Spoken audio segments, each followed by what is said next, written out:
வணக்கம். 1948 செங்கோடி அமைப்பினர் நிலம் உழுபவர்களுக்கே சொந்தம் அப்படிங்கிற ஒரு போராட்டத்தை முன்னெடுக்கிறாங்க. அந்த போராட்டத்துல ஒரு இளைஞர் பங்கு கொண்டு வீரியமாக முன்னெடுக்கிறான். அந்த இளைஞன் மீது நெல்லை சதி வழக்கு என்கிற ஒரு வழக்கை பதிவு செஞ்சு காவலர்கள் அவனை தேடி கைது செய்யறாங்க. அப்படி கைது செய்யும் போது அந்த இளைஞன் கையில 2 கையில 2 வெடிகுண்டு இருக்கு. அவர் மனசு வச்சிருந்தாருன்னா அந்த காவலர்கள் மீது அந்த 2 வெடிகுண்டையும் வீசி தப்பிச்சிருக்க முடியும். ஆனா அவர் தப்பிக்காம அவர் சரணடைகிறார்.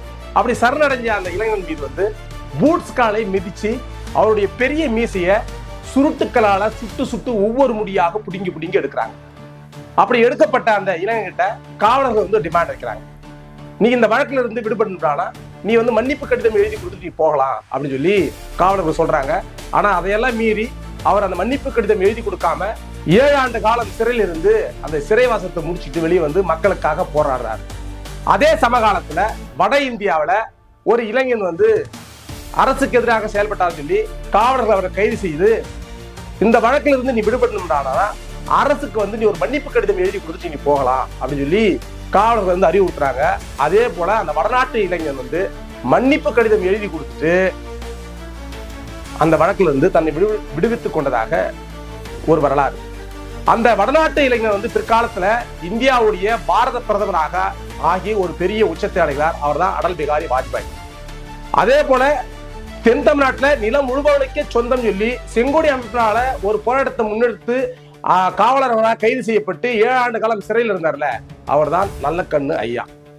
இவரும் அவரை போலவே மன்னிப்பு கடிதம் எழுதி கொடுத்திருந்தாருன்னா பதவி, பணம், புகழ்னு ஒரு பெரிய உச்சத்தை அடைஞ்சிருப்பாரு இந்தியாவில். ஆனா அந்த வேலையை நல்லக்கண்ணு ஐயா செய்யல.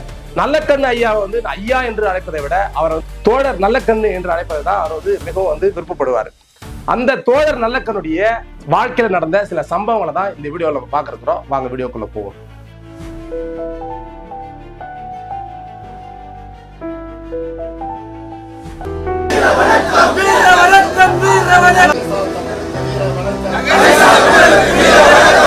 ஒரு 100 ஆண்டு கால வரலாறு.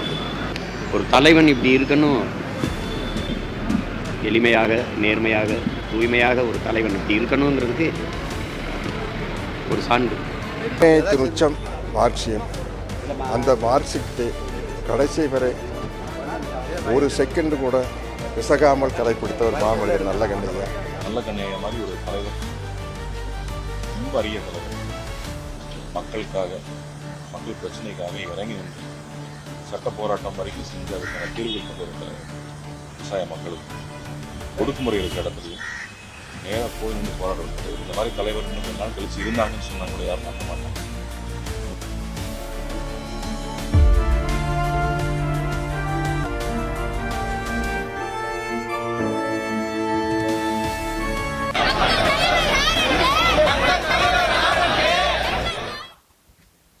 டிசம்பர் 26 இந்தியாவுடைய கம்யூனிஸ்ட் கட்சி தொடங்கப்பட்டது. அதே 1925 டிசம்பர் 26 திருநெல்வேலி மாவட்டம் திருவைகுண்டம் என்கிற ஊர்ல பிறக்கிறாரு நல்லக்கண்ணு அவர்கள். அவர் 16 வயசுலேயே செங்கோடி அமைப்பினர் மீது ஈர்ப்பு ஏற்பட்டு கம்யூனிஸ்ட் கட்சியில போய் சேருன்னு சொல்றாரு. ஆனா அந்த கட்சி நீ தன்னை 18 வயதுல தான் ஈடுபடுத்திக்க முடியும் அப்படின்னு சொல்லி 18 வயசுல போயிட்டு அந்த கட்சியில இயங்குறாரு. அந்த 18 வயசுல இருந்து தொடர்ச்சியாக இந்திய கம்யூனிஸ்ட் கட்சியில செயல்பட்ட அவர் தனது 101வது வயதுல நேற்று இறந்து போறாரு. அந்த நல்லக்கண்ணு அவர்கள் இந்தியாவில காமராஜர் எப்படி மக்களால் தோற்கடிக்கப்பட்டாரோ, அம்பேத்கர் எப்படி மக்களால் தோற்கடிக்கப்பட்டாங்களோ, அதே போல நல்லக்கண்ணு அவர்களும் அவர் சந்தித்த எல்லா தேர்தல்களையும் தோல்வியடைகிறாரு. ஆனா மக்களின் மனங்கள்ல அவர் வெற்றி பெறாரு. 1999 கோயம்புத்தூருடைய பாராளுமன்ற வேட்பாளராக ஆர் நல்லக்கண்ணு அவர்கள் நிக்க வைக்கிறாங்க. அவர் பாராளுமன்ற வேட்பாளராக இருந்த சமயத்துல கம்யூனிஸ்ட் கட்சிகளோடு சில இஸ்லாமிய அமைப்புகளும் இஸ்லாமிய கட்சிகளும் கூட்டணி இருந்தாங்க.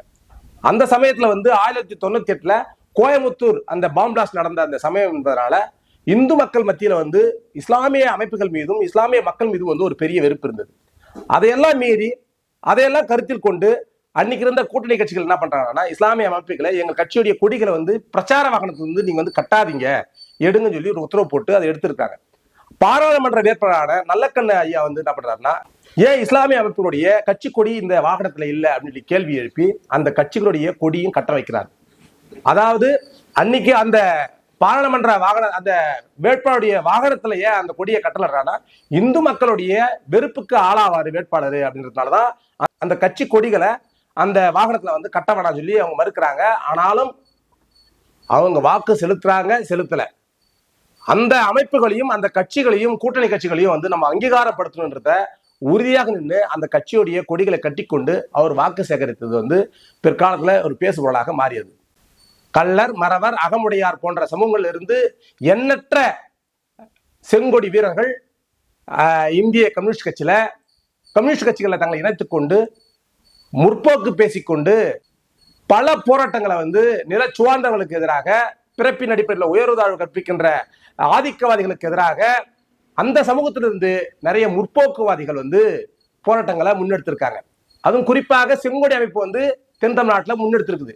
அதுல குறிப்பா கள்ளர், மறவர், அகமுடையார் சமூகத்திலிருந்து எண்ணற்ற செங்கொடி வீரர்கள் வந்து பங்கு கொண்டு அந்த போராட்டங்களை முன்னெடுத்திருக்காங்க.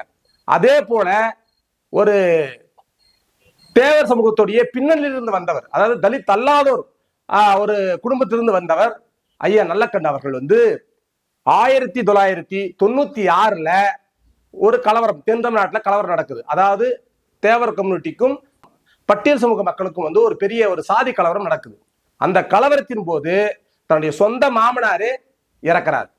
தன் சொந்த மாமனார் இறந்ததற்கு இந்த குறிப்பிட்ட சமூகங்கள் தான் காரணம் சொல்லி அவர் மனது வைத்திருந்தால் ஒரு பெரிய கலவரத்தையே உண்டு பண்ணியிருக்க முடியும். ஆனா காவல்துறையில போயிட்டு என்ன சொல்றாருன்னா நல்லக்கண்ணு அவர்கள் வந்து இந்த கொலைக்கும் இந்த குறிப்பிட்ட சமூகத்துக்கும் எந்த சம்பந்தமும் கிடையாது, அது ஊரின் பிரச்சனை, அதை நாங்க பார்த்துக்கொள்ளும் சொல்லி அவர் என்ன பண்றாருன்னா அன்னைக்கு கலவரம் நடக்க வேண்டிய ஒரு சூழல் இருந்ததை கலவரத்தை தடுத்து 2 சமூகத்துக்குமான ஒரு இணக்கத்தை ஏற்படுத்துறாரு. தன்னுடைய சொந்த மாமனார் இறந்ததுக்கு அரசாங்கம் வந்து இழப்பீடாக கொடுக்கிற தொகையை கூட அந்த கலவரத்தால பாதிக்கப்பட்ட மக்களுக்கு வந்து பிரிச்சு கொடுக்குறாரு. அதாவது ஒரு தலித் அல்லாத ஒரு தலைவர், ஒரு பட்டியல் சமூக தலைவர் இல்லாத ஒரு தலைவர் வந்து பாதிக்கப்பட்ட மக்களின் பக்கம் நின்று அந்த பாதிக்கப்பட்ட மக்களின் உணர்வுகளுக்கு மதிப்பளிச்சு அந்த மக்களுக்காக நின்று பேசினவர் தான் ஐயா நல்லக்கண்ணு அவர்கள். ஒரு சொந்த சைக்கிள் கூட இல்லாத 100 ஆண்டு கால ஒரு அரசியல்வாதி நல்லக்கண்ணு அவர்கள். அவருக்கு தமிழ்நாடு அரசு வந்து அம்பேத்கர் விருது கொடுத்து 1 லட்சம் ரூபாய் பணத்தை கொடுக்குறாங்க. அந்த அம்பேத்கர் விருது கொடுக்கப்பட்ட அந்த விருதை மட்டும் தான் வச்சுக்கிட்டு அந்த 1 லட்சம் ரூபாய் பணத்தை தன்னுடைய கட்சிக்கு 50% விவசாய தொழிலாளர் சங்கத்துக்கு 50% கொடுத்து அன்னைக்கு வந்து நிறைவு செய்யறாரு. அதே போல தகைசால் விருது என்கிற விருதை அரசாங்கம் வந்து கொடுக்குது. அதாவது ஸ்டாலின் கவர்மெண்ட் 2022 தமிழ்நாடு அரசு வந்து தகைசால் விருதை வந்து நல்லக்கண்ணு தோழர் அவர்களுக்கு வந்து கொடுக்குறாங்க. அப்படி கொடுக்கும்போது 10 லட்சம் ரூபாய் அவருக்கு வந்து பரிசாக தராங்க. அந்த 10 லட்சம் ரூபாய் பணத்தை அதே மேடையில 10 லட்சத்தோடு சேர்த்து 5000 கூட சேர்த்து அரசாங்கத்திட்டே ஒப்படைக்கிறார். மக்கள் பணிக்கு வந்து தொழிலாளருக்கு வந்து பயன்படுத்துங்க சொல்லி அவர் வந்து ஒப்படைக்கிறார். அதே போல தனது 80வது வயதுல வந்து கட்சியுடைய செங்கொடி வீரர்கள் என்ன பண்றாங்கன்னா 1 கோடி ரூபாய் பணத்தை வந்து சேகரிச்சு அவருக்கு வந்து அந்த தொகையை வந்து பரிசா கொடுக்குறாங்க. அந்த 1 கோடி ரூபாய் பணத்தை அதே மேடையில தனது கட்சிக்காகவும் தொழிலாளர் சங்கத்துக்காகவும் பிரிச்சு கொடுக்குறாரு நல்லக்கண்ணு அவர்கள்.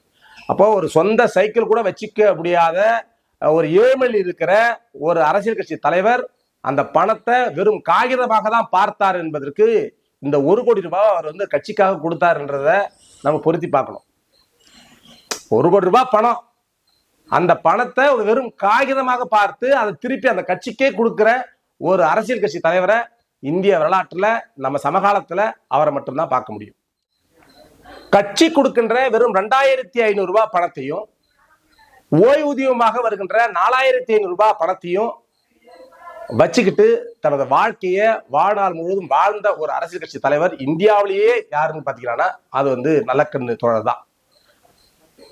மற்ற தோழர்களோ இல்ல மற்ற பணங்களோ யாரோ உதவி செய்ய வந்தாலோ அதை கொடுக்க முன் வந்தாலோ அவர் சொல்லுகின்ற ஒரே வார்த்தை என்னன்னா எனக்கு பணம் எதற்கு அப்படின்னு சொல்லி நல்லக்கண்ணு தோழர்கள் வந்து மறுத்துவாராம். தன் வாழ்நாள் முழுவதும் வந்து பாத்தீங்கன்னா நல்லக்கண்ணு தோழர் வந்து ரொம்ப எளிமையாக வாழ்ந்தவர். ஒரு ஆடம்பரமான சொகுசு கார்ல போறதையோ சொகுசு கார்ல பயணிப்பதையோ அவர் எப்பவுமே விருப்பப்பட்டதே கிடையாது. சில நேரங்கள்ல வந்து அவர் பேருந்து நிலையங்கள்ல வந்து நின்றுட்டு இருக்கும்போது, பேருந்துல போறதுக்காக நின்றுட்டு இருக்கும்போது யாராவது வந்து நல்லக்கண்ணு தோழர் பார்த்து காரை கொண்டாந்து நிக்க வச்சு, வாங்க நம்ம நீங்க எங்க போகணும் சொல்லுங்க, நாங்க அங்க விட்டுறோம் அப்படின்னு சொன்னா கூட, வேணாம்பா இந்த சொகுசு வாழ்க்கைக்கு நான் வந்து அடிக்ட் ஆயிடுவேன், அது எனக்கு சரிப்பட்டு வராது, என் போராட்ட வாழ்க்கைக்கு அது சரிப்பட்டு வராது சொல்லி மிக நாகரிகமாக அதை வந்து தவிர்த்துட்டு வரா நல்லக்கண்ணு தோழர்கள். அந்த நல்லக்கண்ணு தோழர்கள் அவர்கள் வந்து தனது மகளான ஆண்டாளுடைய காது குத்துக்கு வந்து என்ன பண்றாருன்னா, வெறுங்கையோட வந்து காது குத்து டைம்ல வந்து நிக்கிறாரு. தமிழருடைய பாரம்பரியத்துல பாத்தீங்கன்னா தங்கத்துல வந்து காது குத்தி அழகு பார்ப்பாங்க தன்னுடைய பிள்ளைகளுக்கு. அவர் வந்து வெறுங்கையோட வந்து நின்னுறாரு. அப்போ காது குத்துறதுக்கு கேட்கறாங்க அவர்கிட்ட, எங்க கம்மல் அப்படின்னு கேட்கும்போது அவர் அவசரமாக ஒரு கவரிங் கம்மலை வாங்கி வந்து கொடுக்குறாரு. அன்னைக்கு இருந்த அந்த கட்சி தொண்டர்கள் தோழர்கள் வந்து பார்த்துட்டு இவ்வளவு எளிமையாக வாழறாரு அப்படின்னு சொல்லி அதை வந்து ஒரு பேசு பொருளாக அந்த காலகட்டத்தில் ஏற்படுது. அப்ப சொந்த மகளுக்கு நகை வாங்கி காது குத்த கூட முடியாத ஒரு நிலையில தான் எளிமையாக வாழ்ந்த ஒரு தலைவர் தான் வந்து நல்லக்கண்ணு தோழர் அவர்கள்.